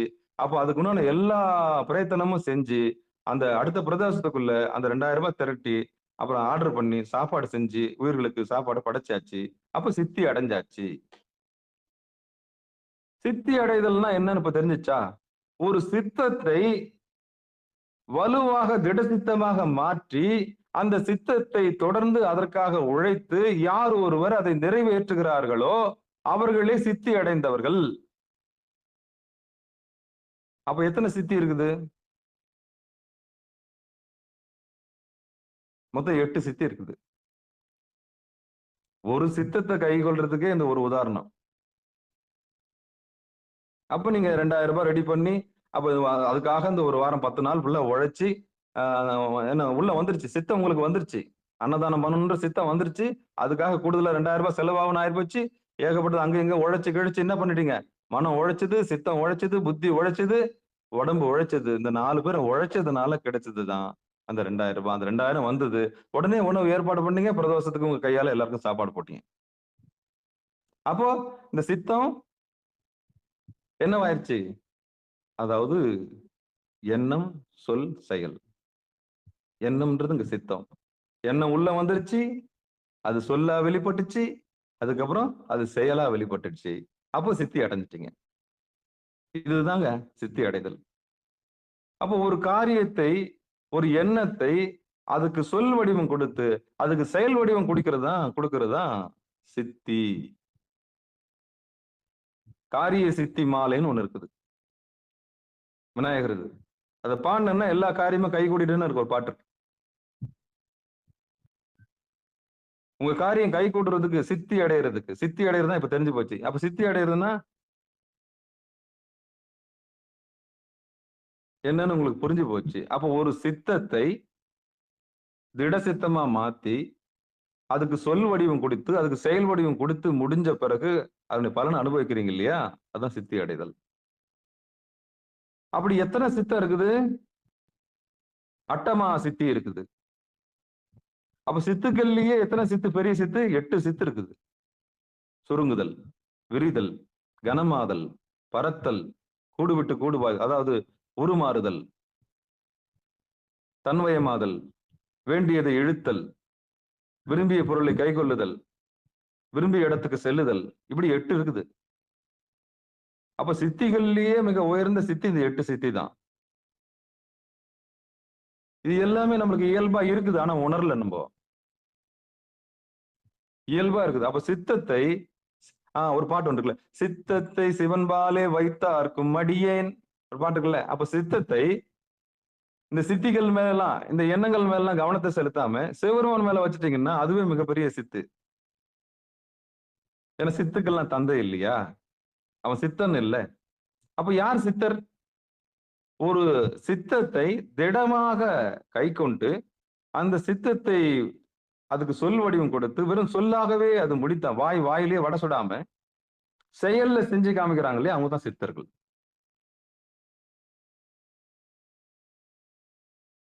யார் சித்தர்கள்? ஒரு சித்தத்தை அவங்க மட்டும் பண்ணிக்க மாட்டாங்க, ஒருத்தர் அப்படியே மெஸ்மரிசம் கூட பண்ணுவாங்க. ஒரு சித்தத்தை உங்களை பார்த்த மாத்திரம் உங்க கண்ணு வழியா உங்களுக்குள்ள புகுத்தி அதை சொல்லா மாத்தி எண்ணத்தை உங்களுக்குள்ள புகுத்தி அந்த எண்ணத்துக்கு சொல் வடிவம் கொடுத்து உங்களை பேச வச்சு அந்த சொல்லுக்கு ஒரு செயல் வடிவம் கொடுத்துட்டாங்கன்னா அவங்க தான் சித்தர்கள். தான் செய்யறதும் இல்லாம மற்றவங்களையும் செய்ய வைக்கிற ஆற்றல் அவங்களுக்கு கிடைச்சிடும். அந்த சித்தர்கிட்ட போன இந்த சித்தர்கிட்ட போன சரியாச்சு, இந்த சித்தர்கிட்ட போன சரியாச்சுன்னா இதுதான் அர்த்தம். அப்போ சித்தத்தில் திட சித்தத்தில் வெற்றி பெற்றவர்கள் சித்தர்கள். அந்த திடசித்தத்தை உள்வாங்கி பெற்றவர்கள் அட்டமா சித்தி பெற்றவர்கள். அப்ப இந்த திடசித்தம் கிடைக்கிறது தான் இவ்வளவு ஏற்பாடும். கொஞ்சம் பால் மாறாத போய் பால் மாறாத இதை படிமா, பால் மாறாத கொஞ்சம் வாங்கிட்டு வந்துடணும் ஒரு வார்த்தை நீங்க கேட்டிருப்பீங்க. பால் மாறாம இது வாங்கிட்டு வந்துரு செல்லம். அது என்ன பால் மாறாம? பால் மாறாம ஒரே சப்ஜெக்ட் எடு, ஏன் சும்மா பால் மாறுற? பால் மாறுதல்னா ஒண்ணு ஆணாயிரு இல்லைன்னா பெண்ணாயிரு. அதாவது சித்தத்துல தெளிவாருன்னு அர்த்தம். சித்தத்துல தெளிவாருன்னு அர்த்தம். இப்ப புரியுதா? பால் மாறாம கொஞ்சம் இதை வாங்கிட்டு வந்துருப்பா. பால் மாறாமன்னா என்ன? நான் போக மாட்டேன் போ, என் செல்லம் இல்ல, நீ ராஜா இல்ல, என் கண்ணு இல்ல, நீ என் சிங்கம் இல்ல அப்படின்னு சொன்ன உடனே அதுக்கு என்ன பண்ணும்? ஆண் பாலுக்கு வந்துடும். ஆமா ஆமா இல்ல, நான் போறந்தோ இன்னும் எடுத்து வந்துடுறேன், இந்த எடுத்து வரமா, அவ்வளவுதான். அப்ப பால் மாறிச்சுன்னா என்ன அர்த்தம்னா, நான் போக மாட்டேன், அது பெண் பால். நான் போக மாட்டேன்னு சொன்னா அது பெண் பால். நான் செய்யறேன்னு சொன்னா அது ஆண் பால். இப்படி ஆக்ஷன் மாறும். அப்போ இந்த பால் மாறாம அப்படின்னா சித்தம் மாறாமல், நினைக்கிறது ஒண்ணு செய்யறது ஒண்ணு, நினைக்கிறது ஒண்ணு செய்யறது ஒண்ணு. அப்படி அந்த அந்த சித்துக்கு இடமே கொடுக்கறது கிடையாது. சில பேருடைய வாழ்க்கை எண்ணத்தோட முடிஞ்சிடும், சில பேருடைய வாழ்க்கை சொல்லோட முடிஞ்சிடும், சில பேருடைய வாழ்க்கை செயல்ல முடியும். அப்ப இதை மூணுத்தையும் செஞ்சு முடிக்கிறவங்க சித்தர்கள். இந்த மூணுத்தையும் செஞ்சு முடிக்கிறவங்க சித்தர்கள். அப்ப ஒரு திட சித்தம் இருக்கணும், ஒரு திட சங்கல்பம் இருக்கணும், உறுதிப்பாடு இருக்கணும். என்ன உறுதிப்பாடு? இறைவனை தான் நம்ம டார்கெட்டா வைக்கணும், ஒரு உறுதிப்பாடு இருக்கணும். அப்போ அவங்கதான் சித்தி அடைகிறாங்க. அப்ப என்ன இந்த பாட்டு சொல்ல வருதுன்னு பார்த்தா, 20,700 பேதம் மருவிய கண்மமாம் மாவந்த யோகம். அப்போ சத்து இருந்தா தான் சித்தை நீங்க பெற முடியும். நீங்க சத்தான உணவு உண்ணா தான் ஆரோக்கியமா இருக்க முடியும். அப்ப சத்து இருந்தா தான் சித்தத்தை பெற முடியும். அந்த சித்தத்தை பெற்றவர்கள் சித்தர்கள். அந்த சித்தர்களுக்கு தான் ஆனந்தம். சத்து சித்து ஆனந்தம், சச்சிதானந்தம் பேரு. இது எப்படி கூப்பிடுறாங்க? சச்சிதானந்தம்னு கூப்பிடுறாங்க.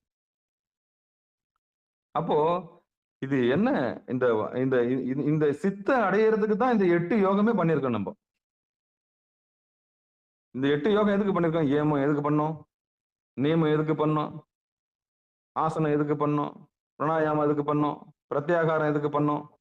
தாரணை எதுக்கு செஞ்சோம், தியானம் எதுக்கு பண்ணோம், சமாதி எதுக்கு கூடுச்சு, என்ன இந்த திட சித்தம் பெறதுதான். அதனாலதான் இதுக்கு ஒரு சாப்டரே போட்டார் திருமூலர். அட்டமா சித்தின்னு இதுக்கு தலைப்பே போட்டார். அப்ப இந்த யோகம் சித்துல முடியுது. அவங்க சித்தர்களாவே இருப்பாங்க. அப்ப யார் உண்மையான சித்தர்னா சிவபெருமானுடைய திருவடியை அடைஞ்சவங்க சித்தர்கள். அப்ப திருநோக்கம் செஞ்சு குறிப்பு, அதான் திருக்குறிப்பு தொண்டர்னு ஒருத்தர் இருந்தாரு. திருக்குறிப்புன்னா அவர் உள்ள சாமி என்ன சித்தத்தை சொல்றாரோ அதை மட்டும்தான் செஞ்சார். அதான் திருக்குறிப்பு தொண்டர். உள்ள என்ன திருவருள் உணர்த்துதோ அதை தான் செய்வாங்க. திருவருள் உணர்த்தாத செஞ்சா அது வேற விதத்துல முடிஞ்சிடும். ஏன்னா திருவருள் நோக்கம் இல்லாத செய்யறது, இறைவனுக்கு ஒவ்வாததும் செய்யக்கூடாது. அந்த சித்தம் வேஸ்ட். அது பிறப்புல கொண்டு போய் விட்டுடும், பிறவி பிணியில போய் விட்டுடும். அப்ப திருவருள் நோக்கம் என்னன்னு பார்த்து அந்த சித்தத்தை திடகாத்திரமா செஞ்சோம்னா அதுவே சித்தி வந்துடும். ஆனா அட்டமா சித்தி அடைஞ்சவங்க ஒருபோதும் தேவையில்லாத காரியத்தில் ஈடுபட மாட்டாங்க. திருப்பியும் போய் மலம் மூத்திரத்துல விழுற காரியத்தை பண்ண மாட்டாங்க. ஏன்னா சாமியோட இவ்வளவு தூரம் யோகம் பண்ணி மேல வந்தவங்க திருப்பியும் போய் உள்ள மாட்டிக்குவாங்களா? அதுவும் வேணான்னு போய் உள்ள போய் சேர்றவங்க இருக்காங்க தானே, இதுக்கு இருக்குதானே செய்யறாங்க. எனக்கு அட்டமா சித்தியே தேவையில்ல சாமி. இந்த பாட்டு உங்களுக்கு பிடிச்சிருக்குன்னு நினைக்கிறேன். இரவாத இன்ப அன்பு வேண்டி பின் வேண்டுகின்றார், பிறவாமை வேண்டும் மீண்டும் பிறப்புண்டங்கில் உன்னை என்றும் மறவாமை வேண்டும், இன்னும் வேண்டும் நான் மகிழ்ந்து பாடி அறவா நீ ஆடும் பொழுது நின் அடியின் கீழ் இருக்க என்றார். அப்படி எல்லாம் கிடைச்சாலும் அடி மட்டும் கொடுத்து திருப்பி பிறகு கொடுத்தா கூட என்ன பண்ண, அடி மட்டும் கொடு, இந்த திருவடி மட்டும் கொடு. உலகெல்லாம் உணர்ந்து போதற்கரியவன் நிலவுலாவிய நீர்மலி வேணியன் அழகில் சோதியன் அம்பலத்தாடுவான் மலர் சிலம்படி வாழ்த்தி வணங்குவான். குனித்த புருவமும் கொம்பை செவ்வாயிற் குமிழ் சிரிப்பும் பனித்த சடையும் பவளம் போல் மேனியில் பால் வெந்நீரும் இனித்த முடைய எடுத்த பொற்பாதம் காண பெற்றால் மனித்த பிறவியும் வேண்டுவதே இந்த மாநிலத்தே. சத்து சித்து ஆனந்தம். அப்ப கடல் பார்த்தோம்னா ஆனந்தம். இது வரைக்கும் ஆனந்தம் சத்து. முதல்ல சத்தை பெறுறீங்க. சத்துன்னா என்ன? உயிர். இந்த உயிர் அறிவு பெறுதுன்னா என்ன அர்த்தம்? பசு அறிவு பெறுறீங்க. பசு அறிவு பெற்ற பிறகு அதுக்கப்புறம் சித்து பெறுறீங்க. சித்து பெற்ற பிறகு அதுக்கப்புறம் நீங்க ஆனந்தம் பெறுறீங்க. இந்த ஆனந்தத்துலதான் இந்த பாட்டு. குனித்த உருவமும் கொவ்வை செவ்வாயிற் குமிழ் சிரிப்பும் பனித்த சடையும் பவளம் போல் மேனியில் பால் வெந்நீரும் இனித்த முடைய எடுத்த பொற்பாதமும் காண பெற்றால் மனித்த பிறவியும் வேண்டுவதே இந்த மாநிலத்தே. அப்ப இந்த பாட்டு எங்கன்னா சத்தை கடந்து, அதான் உயிரை கடந்து சித்து கடந்து, அந்த உயிருக்கு சித்தா இருக்கிறது சித்தம் தானே. சித்தம் தான் நம்மளை பிறக்க வைக்குது. ஆமா, அதுதான் அந்த சித்தத்தை சாமி செயல்படுத்துறாரு. சித்தத்தை சிவன்பாலே வைத்தாருக்கும் அடியேன். அதனால்தான் உசாரா சொல்லிட்டு கேட்டாங்க, அப்படி பிறந்தா நான் திருப்பியும் திருவடியே நினைக்கிற மாதிரி ஆற்றல் கொடுத்துருன்றாங்க. இதுதான் திட சித்தம். இதுதான் திட சித்தம். சரி, அப்போ சித்து நீங்க அடையணும்னா சத்து உங்களுக்கு வேணும். சத்து இல்லாதவங்க தவம் பண்றது கூட சத்து வேணும். திடகாத்திரமான உடம்பு வேணும். நீங்க ஆரோக்கியமா இருந்தா தான் முதுகெலும்பு நேரா வச்சு உட்கார முடியும், சின்முத்திரையில் உட்கார முடியும். இதுதான் அந்த ரகசியம். அப்ப சத்து வேணும். எதை அடையிறது? சித்து அடையிறதுக்கு. சித்துன்னா என்ன? திட சித்தம். எண்ணத்தை உறுதியாக கை கொள்ளுதல். சித்துனா என்ன? ஒரு எண்ணத்தை உறுதியாக கை கொள்ளுதல். அதுக்கு திட சித்தம்னு பேர். அதான் அந்த உதாரணம் சொன்னேன் நான். பிரதோஷத்துக்கு 2000 ரூபாய் ஆகும் அப்படின்னா சித்தத்துல வந்துருச்சு. அப்ப அந்த திட சித்தமா மாத்துறீங்க. 2000 ரூபாய்க்கு நான் எங்க போவேன்? புத்தி சொல்லுது கொஞ்சம் கூடுதலா உழைச்சா கிடைக்கும். அப்போ உழைக்கலாம். அப்போ உடம்பாலையும், அதாவது அதாவது அகங்காரம், மனம் சித்தம் புத்தி அகங்காரம் 4 சேர்ந்து உழைக்குது. எதுக்கு? அந்த 2000 ரூபாய்க்கோசம். அப்புறம் அந்த சித்தத்தை 2000 ரூபாய் கிடைச்ச உடனே அன்னதானம் பண்ணுது, கையில பரிமாறுது. அப்போ ஒரு சித்தம் உள்ள வந்தது, அதுக்காக மனம் உழைச்சது, அதுக்காக புத்தி உழைச்சது, அதுக்காக இது அகங்காரம் உழைச்சது, அதான் உடம்பு உழைச்சது. அப்போ உடம்பாலையும் மனசாலையும் உயிராலையும் உழைச்சு என்ன பண்ணுச்சு? அதை நடைமுறைக்கு கொண்டாந்துச்சு. அதான் சித்தி அடைதல். அப்ப வெற்றி பெற்றுச்சு. ஒரு எண்ணம் உள்ள வந்தது, அந்த எண்ணத்துக்கு சொல் வடிவம் கொடுத்தீங்க, அப்புறம் செயல் வடிவம் கொடுத்துட்டீங்க. அப்போ ஒரு புருவ மத்தியில தவம் பண்றவங்களுக்கு திட சித்தம் ரொம்ப முக்கியம். ஒரு எண்ணம் உள்ள வருது, அந்த எண்ணத்துக்கு அந்த எண்ணம் உள்ள வந்தா ஒரு டேஞ்சரஸான எண்ணமா இருக்கா, அதை தூக்கி எட்ட போட்டுருங்க. அது நமக்கு வேண்டாம். இந்த உலகத்துல எல்லா எண்ணமும் இருக்கும். தற்கொலை எண்ணம் கூட வரும். தூக்கு மாட்டிக்கிற எண்ணம் கூட வரும். தப்பா எடுக்கக்கூடாது. எண்ணங்கள் பொது. எண்ணங்கள் பொதுவானவை. இது ஒரு சந்தை. இந்த உலகன்றது ஒரு சந்தை. எத்தனையோ சித்தம் உள்ள அப்படியே பறந்துகிட்டு தான் இருக்கும். நீங்க எந்த எண்ணத்துக்கு உயிர் கொடுக்குறீங்கன்றது தான் முக்கியம். தற்கொலை எண்ணம் எல்லாருக்கும் வரத்தான் செய்யும். வாழ்க்கையில எல்லாருக்கும் தான் கஷ்டம் வருது.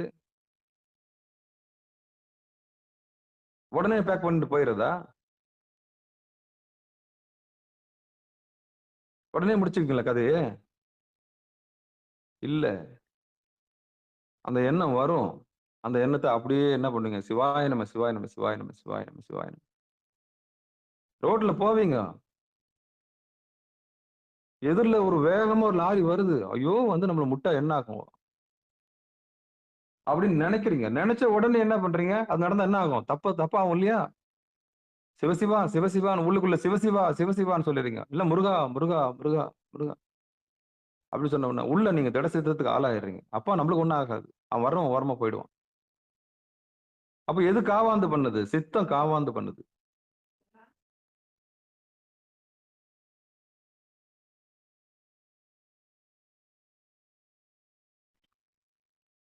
அப்போ திடசித்தம் வேணும். திடசித்தம் இல்லாம அது நடக்காது. அப்ப சித்தி அடைதல்னா ஒரு எண்ணத்துக்கு நீங்க கொடுக்குற வலுதான். ஒரு எண்ணம் எடுத்துட்டீங்க, நான் நான்வெஜ் சாப்பிட மாட்டேன்னு முடிவு எடுத்து சித்தம் வந்துருச்சு. ஒரு சித்தம் உங்களுக்கு உள்ள வந்துருச்சு. என்ன சித்தம் வந்துருச்சு? நான் நான்வெஜ் சாப்பிட மாட்டேன். ரைட்? அதான் சித்தி. அப்ப சாதக பாதகத்தை புத்தி சொல்லுது.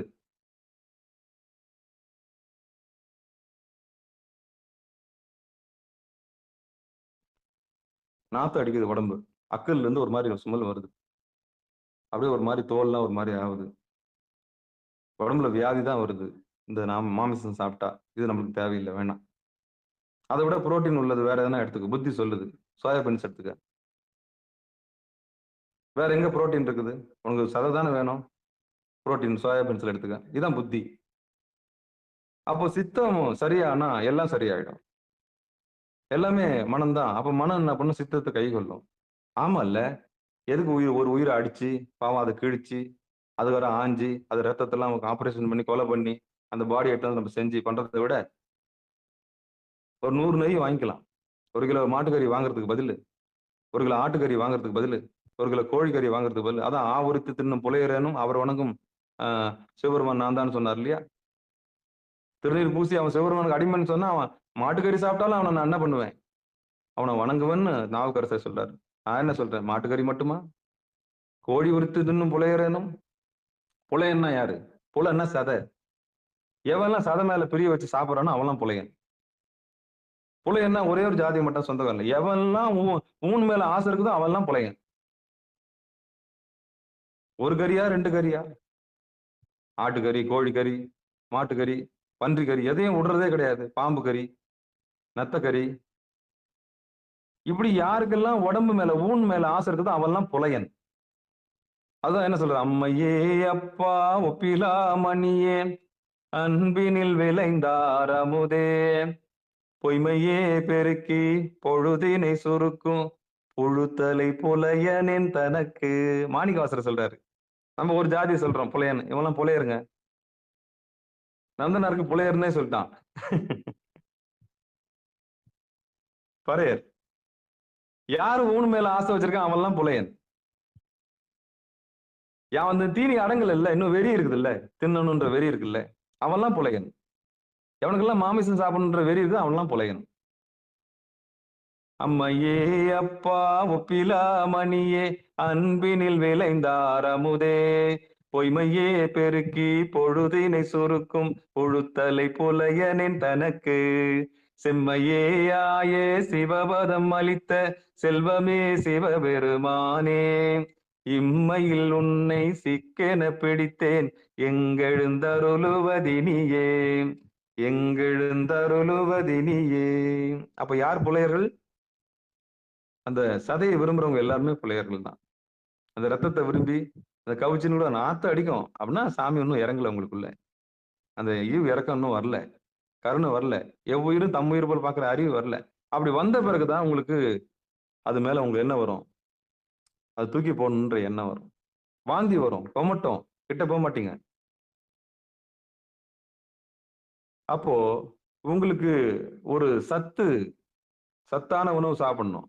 சத்து இருந்தா தான் சித்து அடைய முடியும். சித்து அடைஞ்சா தான் ஆனந்தத்தை அடைய முடியும். அப்போ ஆனந்தத்தை கொடுக்காத ஒரு சித்தே கிடையாது. 3 படிநிலை இது. அப்ப சத்து வேணும், சித்து வேணும், ஆனந்தம் வேணும். அப்போ இந்த உலகம் நம்ம எதுக்கு பொறந்தோம்னா, ஆனந்தமா இருக்க தான் பொறந்தோம். துக்கமா இருக்கிறதுக்கு யாரும் பிறக்கல. துக்கமா இருக்கிறதுக்கு இவ்வளவு யோகம் பயில்றோம்.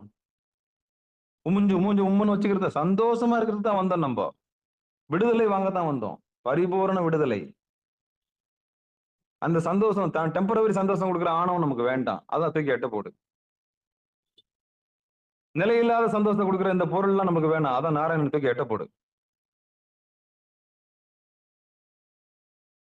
கொஞ்ச நேரத்துல மயக்கிற இந்த சினிமா பாட்டு மாதிரி கூத்தாடுற இந்த மாயா சக்தி இருக்கக்கூடிய இந்த உயிர் மாயை எனக்கு வேணாம்.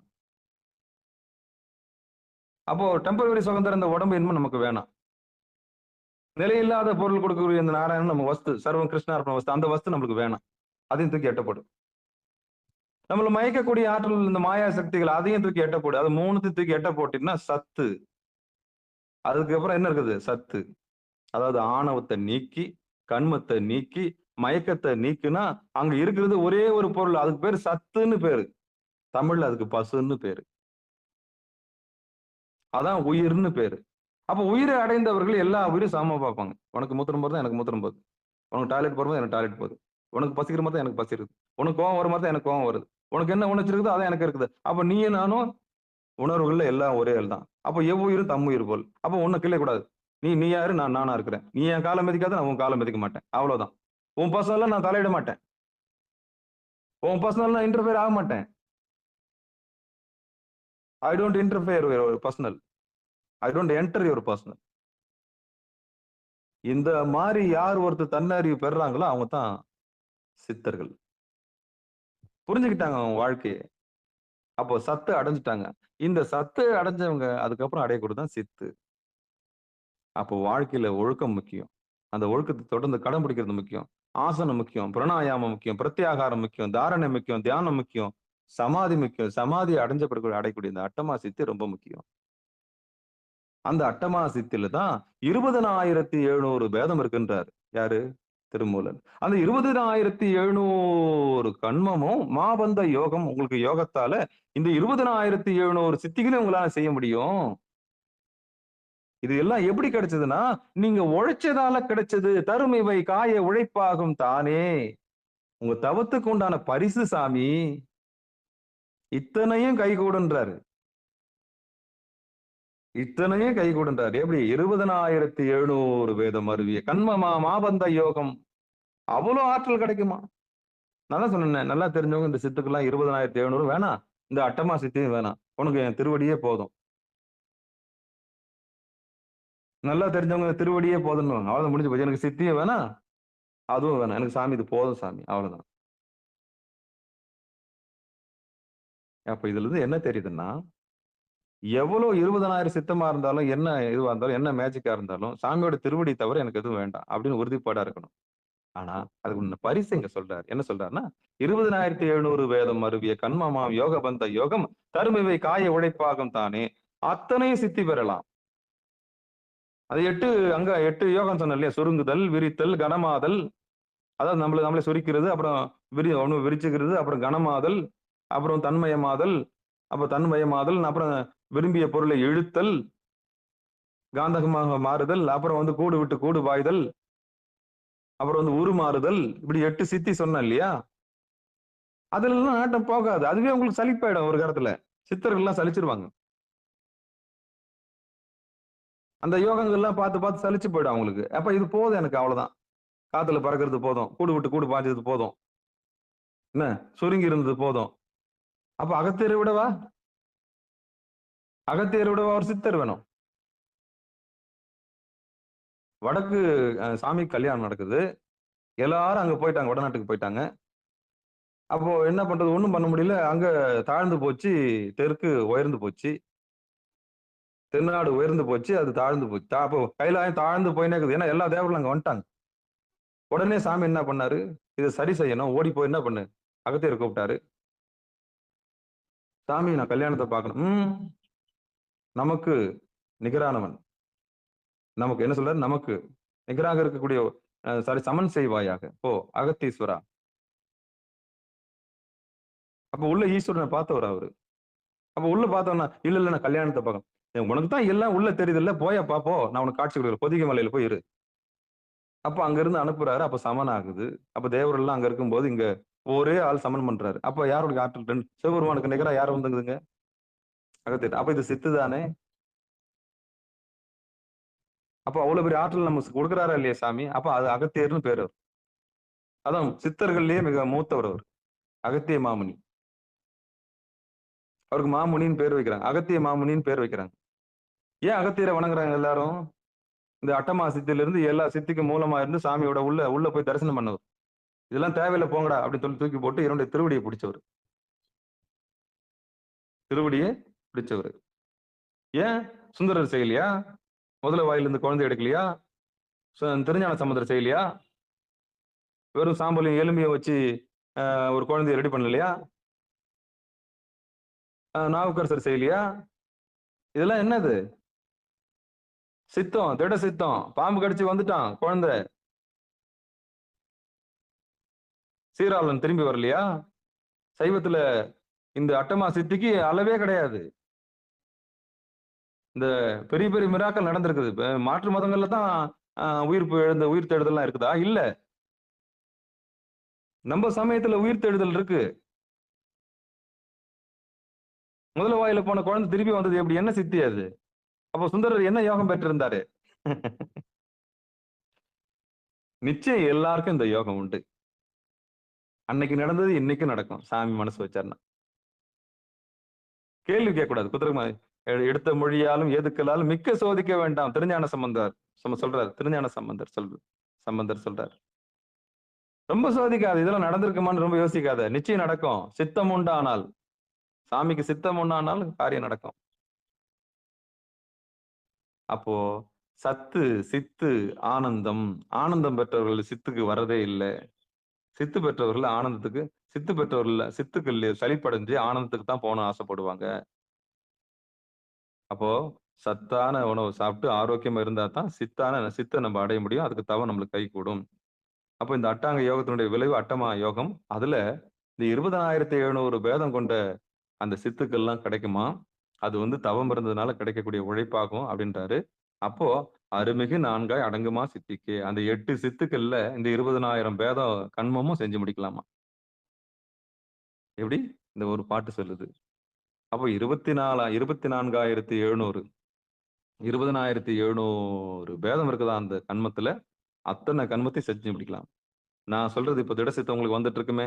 ஒரு பிரதோஷத்துக்கு உதாரணம் சொன்னேன். அப்போ ஒரு சித்தத்தை எடுத்து உங்களால சரியா செய்ய முடியுதுன்னு சொன்னா, அப்போ உங்களுக்கு உள்ள வரக்கூடிய சித்தங்கள் உன்னதமான சித்தமா இருந்தா, அந்த சித்தத்துக்காக நீங்க தவம் இருந்தா அந்த சித்தம் நிச்சயம் கைகூடும். அப்ப சித்தம் எப்படி இருக்கணும்னா, சாமியோட திருவடி பெறணுன்ற சித்தம் மட்டும்தான் உங்களுக்கு இருக்கணும். வேற எதுக்குமே இருக்கக்கூடாது. உங்க சித்தம் எப்படி இருக்கணும், முதல்ல சாமியோட திருவடிக்கு ஆளாகணும், பாத்திரம் ஆகணும், எம்பெருமானுக்கு பாத்திரம் ஆகணும். அதுக்கப்புறமா தான் நம்ம மத்த காரியம் செய்யணும். முதல்ல திருவடியை பிடிச்சுக்கணும். சாமி எனக்கு திருவடியில புருவ மதில நின்னு நிதானமா நம்ம 2 பேரும் ஒன்னா இல்ல. அதுக்கப்புறம் நீங்க என்ன சித்து கொடுத்தாலும் சரி, சத்து கொடுத்தாலும் சரி, எனக்கு எதுவும் வேணாம். அப்ப முதல்ல எதை கேட்டு பெறணும், நம்ம திருவடியை கேட்டு பெறணும். அந்த சித்தம் முதல்ல உண்டாகணும். எந்த சித்தம் முதல்ல உண்டாகணும், திட சித்தம் உண்டாகணும். சாமி இருக்கிறாரு அப்படின்னு திட சித்தத்தை நம்ம உண்டாக்கணும். அங்க நம்ம பார்க்கணுன்ற அந்த சித்தத்தை உண்டாக்கினோம்னா நமக்கு சித்திகள்லாம் கைகூடும். யார் ஒருத்தர் சித்தத்தை செயல்படுத்துறாரோ அவரே சித்தர், அவரே சித்தி, அட்டமா சித்தி. பெண்கள்லாம் சித்தினின்னு பேரு. சித்தத்தை எவ்வளவு ஒருத்தி அழகா கடைபிடிச்சு சித்து அடைகிறாலும் அவளுக்கு சித்தினின்னு பேரு. இதுதான் அந்த ரகசியம். சரி, அப்போ அத்தனை கண்மம் இருக்குதான். 20 கண்மத்தை 20,700 வித்தை செய்யலாமா, சித்த செஞ்சு முடிக்கலாமா. நமக்கு எதுக்கு, ஒண்ணுத்த உருப்படியே செஞ்சு முடிப்போமே. திருவடியை பிடிப்போம், சாமியோட சித்தம் என்னன்னு பார்ப்போம், அதுபடி நம்ம செய்வோம். திருவருளுக்கு பாத்திரமாகும் சொல்லி இதுகாரும் பொறுமையா இருந்த அத்தனை உள்ளங்களுக்கும் இந்த 20,700 சித்துகள் காரியத்தை நீங்க ஆற்றினாலும் இந்த 20,700 சித்தும் 8 சித்துக்குள்ள அடங்குமா. அதான் சொல்றாரு. அந்த அட்டமா சித்தி அடைஞ்சவங்களுக்கு இவ்வளவு கை கூடுன்ற ரகசியத்தை சொல்றாரு. அப்போ அவ்வளவு கை கூடுதுன்னா நிச்சயம் கடைப்பிடிக்கிறவங்களுக்கு கிடைச்சுதான் ஆகணும். ஒழுக்கத்துல வரவங்களுக்கு நிச்சயம் கிடைச்சுதான் ஆகணும். அதனால சித்தர்கள்லாம் எங்கேயோ இருக்கிறாங்கன்னு நினைச்சுக்காதீங்க. யார் ஒருத்தர் தன்னுடைய சித்தத்தை சிவன்பாலை வச்சு அது திடகாத்திரமா நினைச்சு சாதிக்கிறாங்களோ அவங்க எல்லாம் சித்தர்கள். சித்தத்தை சிவன்பாலை வைத்தார்க்கும் அடியேன். அவ்வளவுதான். சித்தத்தை கார் மேல வச்சிட்டாங்கன்னா அவ்வளவுதான், முடிஞ்சு போச்சு. அந்த கார் வாங்காம விட மாட்டாங்க. சித்தத்தை வீடு மேல வச்சிட்டாங்கன்னா அந்த வீடு வாங்காம விட மாட்டாங்க. அந்த சித்தத்தை பெண்ணு மேல வச்சிட்டாங்கன்னா அந்த பெண்ணை அனுபவிக்காம விட மாட்டாங்க. அந்த சித்தத்தை நிலையில்லாத பொருள் மேல வச்சிட்டாங்கன்னா அந்த நிலையில்லாத பொருளை போய் தான் செய்வாங்க. அப்ப மண்ணை விரும்பின மண்ணு மேல சித்தத்தை வச்சவங்க மண்ணா போயிடுவாங்க. பெண்ணு மேல சித்தத்தை வச்சவங்க பெண்ணா போயிடுவாங்க. பொண்ணு மேல சித்தத்தை வச்சவங்க பொண்ணா போயிடுவாங்க. அப்ப எது மேல உங்க சித்தத்தை வைக்கணும்? சித்தத்தை சிவன்பாலே வைக்க வேண்டும். ஏன்னா படைத்து காத்து அழித்து மறைத்து அருளக்கூடிய அந்த அந்த ஒரு ஏக இறைவன் மேல வச்சிட்டோம்னா அப்ப சித்தத்தை யார் மேல வைக்கிறோமோ அவங்க சிவனா மாறுவாங்க. அவங்க தான் சிவமா மாறுவாங்க. அப்போ நல்லா தெரிஞ்சவங்க சித்தத்தை யார் மேல வைக்கணும்? சிவபெருமான் மேல வைக்கணும். கண்ட பொருள் மேல வைக்கலாமா? வைக்க கூடாது. அவ்வளவுதான், முடிஞ்சு போச்சு. நிலையில்லாதது மேல வைக்க கூடாது, நிலையானது மேல வைக்கணும். அப்போ சித்தம் தெளிவீர்கால். நேத்து தான் பாடின ஒரு பாட்டு, நைட்டு அற்புதமான ஒரு பாட்டு, சென்னிப்பத்து, திருவாசகத்துல சென்னிப்பத்து நல்லா இருந்தது. அதுல சென்னிப்பத்து எத்தனாவது பதிகம்? பிடித்த பத்து சித்தம் சென்னிப்பத்து எத்தனாவது பதிகம் பாருங்க. 42 ஐயா. 42.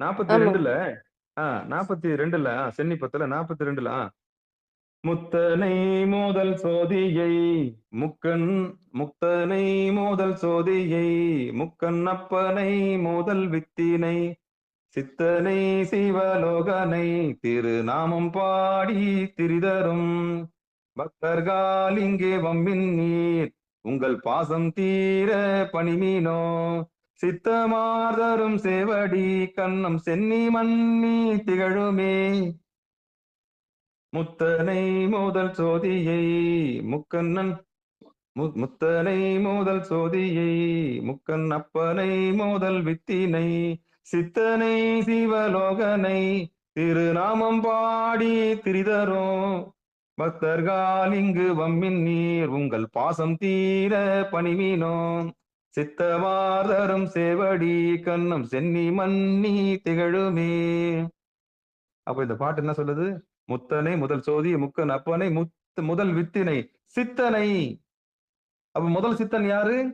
சிவபெருமான். சித்தனை சிவலோகனை திருநாமம் பாடி திரிதரும் பக்தர்கள் இங்கு வம்மின்கள், பக்தர்களே இங்க ஓடிவாங்க, உங்கள் பாசம் தீர பணிமீனோ. பாசம்னா என்ன? ஆணவம் கண்மம் மாயை, அதெல்லாம் தீர்ந்து போனோம்னா இங்க ஓடியாங்க. திருவடியை பாருங்க. சித்தமாதரும் சேவடி கண்ணம். அப்படிப்பட்ட சேவடி எது? சித்தமார்தரும் சித்தமார்தரும். சித்தத்தை தரக்கூடிய எங்க இருக்கு? திட சித்தம் எங்க தர முடியும்? புருவமதியில தான். சித்தமார்தரும் சேவடி கண்ணம் சென்னி மன்னி திகழுமே. சரியான இடத்துல இந்த பாட்டு கிடைச்சிச்சு. அப்போ நமக்கு சித்தம் எங்க இருக்கணும்? சிவன்பால இருக்கணும். அந்த சித்தனை தான் நம்ம முதல்ல பிடிக்கணும். இந்த சித்துக்கள் வேண்டாம். அதுல மாட்டிக்கணும்னா திருப்பியும் பிறப்பு எடுக்க தான் போயிடும். அட்டமா சித்தி நமக்கு வேண்டாம். ஆனா நமக்கு நோக்கம் சாமியோட திருவடி தான். சாமியோட திருவடியை பிடிச்சோம்னா இதெல்லாம் சுலபமா கிடைச்சிடும். சித்துக்கள்லாம் நமக்கு சுலபமா கிடைச்சிடும். அது நமக்கு வேண்டாம். அப்ப நம்ம டார்கெட் எது? பக்தர்கள் இங்கு வம்மின் நீர் உங்கள் பாசம் தீர பணிவீனே. பாசம்னா என்னது? ஆணவம் கண்மம் மாயை. சித்தமார்தரும் சேவடி கண்ணம் சேவடி கண் நம் சென்னி மன்னி திகழுமே. சேவடின்னா என்ன? சேவடி கண்ணுன்னு என்ன? இந்த பாட்டு ஃபுல்லா சேவடி கண்ணுன்னு வரும். சேவடின்னா என்ன? 2 கண்ணும் கொண்டு போய் புருவமதியில நிறுத்தின இடம். சித்தமார்தரும் சேவடி கண் நம் சென்னி மன்னி திகழுமே. இதான் செய்தி. இதான் செய்தி.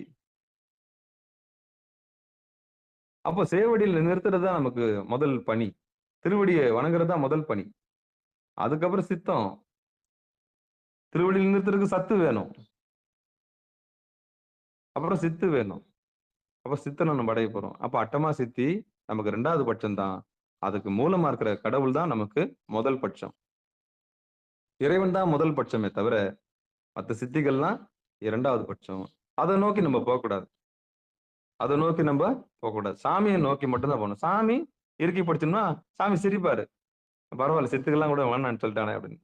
அப்ப திடகாத்திரமான சித்தம் வந்து சாமி அடையணும். சத்து சித்து ஆனந்தம் பெறுவதற்கு தான் நம்ம வந்திருக்குமே தவிர, சிவானந்தம் மேலோங்கி இருக்கிறது தான் நம்ம வந்திருக்குமே தவிர, அற்ப பொருளுக்காக நம்ம வரல.